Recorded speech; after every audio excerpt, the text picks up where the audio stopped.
हम ना एक ऐसे समाज में जीते हैं जहां पत्थर की मूरत को लगते हैं 56 भोग और भूखे नंगे तड़पते सो जाते हैं लोग। भूखे नंगे तड़पते सो जाते हैं लोग। मजदूर को मजदूर समझिए, मजबूर नहीं। गरीब को काम दीजिए, दान नहीं। और अगर दान देने के इच्छुक हैं तो जीते जी रक्तदान दीजिए और मरने के बाद अंग दान देकर किसी मरते हुए को जीवन दान दीजिए। यही सच्ची देशभक्ति और यही सच्चा राष्ट्र प्रेम है। ना सरकार मेरी है ना रब मेरा है, ना सरकार मेरी है ना रब मेरा है, और ना ही ये बड़ा सा नाम मेरा है। बस इतनी सी बात का गुरूर है मुझे कि मैं भारत की हूं और ये भारत मेरा है और ये भारत मेरा है। परंतु एक वैचारिक बीमारी हमारे समाज में मुझे नजर आती है। कहा जाता है हम दुनिया के सबसे बड़े लोकतंत्र हैं, जहां हिंदू पैदा होते हैं, मुस्लिम, सिख और ईसाई भी पैदा होते हैं, लेकिन बदकिस्मती है अब इंसान पैदा नहीं होते। और मेरे विचारों में ना हिंदू की जरूरत है ना मुसलमान की जरूरत है। राष्ट्र निर्माण के लिए केवल अच्छे इंसान की जरूरत है, केवल अच्छे इंसान की जरूरत है। जरा सोच कर देखिए, ये पेड़ पौधे और शाखाएं भी परेशान हो जाएं अगर परिंदे भी हिंदू और मुसलमान हो जाएं। एक शैक्षणिक बीमारी भी हमारे समाज में मुझे नजर आती है, और बड़े ही आश्चर्य की बात है, जिस देश ने पूरी दुनिया को तक्षशिला और नालंदा देकर के विश्वविद्यालय शिक्षा की बुनियाद रखी, आज विश्व के 100 सर्वश्रेष्ठ विश्वविद्यालयों में हमारा एक भी विश्वविद्यालय खड़ा नहीं हो पाता। जहां एक और हमारे पास IIT, IIM और NIT जैसे शिक्षण संस्थान हैं, तो वहीं दूसरी ओर इस देश के गरीबों को बेरोजगारी की जमात में खड़ा करने के लिए उनके हाथ में सर्व शिक्षा अभियान का झुंझुना पकड़ा दिया जाता है। और मैं बता दूं, इस शैक्षणिक बीमारी का केवल एक कारण वो ये कि हमारे देश की शिक्षा नीति केवल 2 तरह के लोगों के लिए बनती है। पहले वो जो विद्वान हैं और दूसरे वो जो धनवान हैं।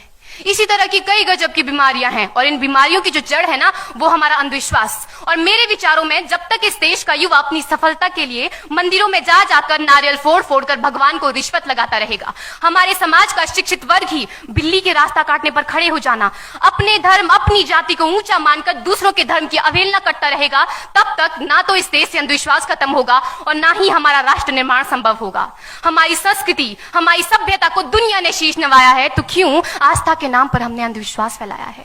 मेरे विचारों में हमारा राष्ट्र निर्माण तब संभव होगा जब इस देश में महिलाओं की पूजा नहीं, उनकी इज्जत की जाएगी। राष्ट्र निर्माण तब संभव होगा जब हम जातिगत आरक्षण नहीं बल्कि सामाजिक सशक्तिकरण पर बात करेंगे। राष्ट्र निर्माण तब संभव होगा जब स्वच्छता अभियान में केवल सरकार नहीं बल्कि सड़क पर चलने वाला हर एक नागरिक हाथ बंटाएगा, स्वच्छ भारत स्वस्थ भारत को दिल से अपनाएगा। असल मायने में हमारा राष्ट्र निर्माण तब संभव होगा जब एक गरीब बच्चा मध्याह्न भोजन के नहीं बल्कि ज्ञान अर्जन के लिए सरकारी स्कूल की चौखट पर कदम रखेगा। और हमारा राष्ट्र निर्माण तब तक संभव नहीं होगा जब तक एक नागरिक नैतिक रूप से सटीन, चारित्रिक रूप से भ्रष्ट, मानसिक रूप से दिवालिया, धार्मिक रूप से अंधा, राजनीतिक रूप से गंदा, स्वैच्छिक मान मूल्यों के आंकड़ों में जिन्न शिन्न पैपंदमयी अखंड भारत को खंड खंड करता रहेगा, तब तक हमारा राष्ट्र निर्माण संभव नहीं होगा। बड़ी बड़ी बातें नहीं, छोटी छोटी कोशिशें करनी होगी, क्योंकि ठोकर हमें पहाड़ से नहीं पत्थरों से लगा करती है। I being an Indian, I being a student, I being a symbol daughter of this motherland feel proud to be an Indian। और मैं सैल्यूट करना चाहूंगी सरहद पर दिन रात हमारी रक्षा के लिए खड़े हर उस जवान को, इस देश की पुलिस, प्रशासन और किसान को, और इस देश के हर उस व्यक्ति को जो अपना काम पूरी ईमानदारी, पूरी मेहनत और पूरी लगन से करते हैं, जिनके बिना राष्ट्र निर्माण की कल्पना करना भी असंभव सा लगता है। और आज इस मंच पर पूरी जिम्मेदारी के साथ मैं भारत की बेटी ये कहती हूं कि हमारा राष्ट्र निर्माण तब संभव होगा जब हम सभी, मैं, आप, हम सब मिलकर प्रयास करेंगे, क्योंकि हमारे देश की जिम्मेदारी नहीं है हमें आगे ले जाने की, हमारी जिम्मेदारी है अपने देश को आगे ले जाने की, अपने राष्ट्र को आगे ले जाने की, अपने वतन को आगे ले जाने की। तो अंत में मैं बस यही कहना चाहूंगी, मेरा हिंदुस्तान महान था, महान है, महान रहेगा। मेरा हिंदुस्तान महान था, महान है, महान रहेगा। होगा हौसला सबके दिलों में बुलंद तो एक दिन पाकिस्तान भी जय हिंद कहेगा। पाकिस्तान ही क्यों, सारा जहान जय हिंद कहेगा, क्योंकि सारे जहां से अच्छा हिंदुस्तान हमारा, सारे जहां से अच्छा हिंदुस्तान हमारा। हम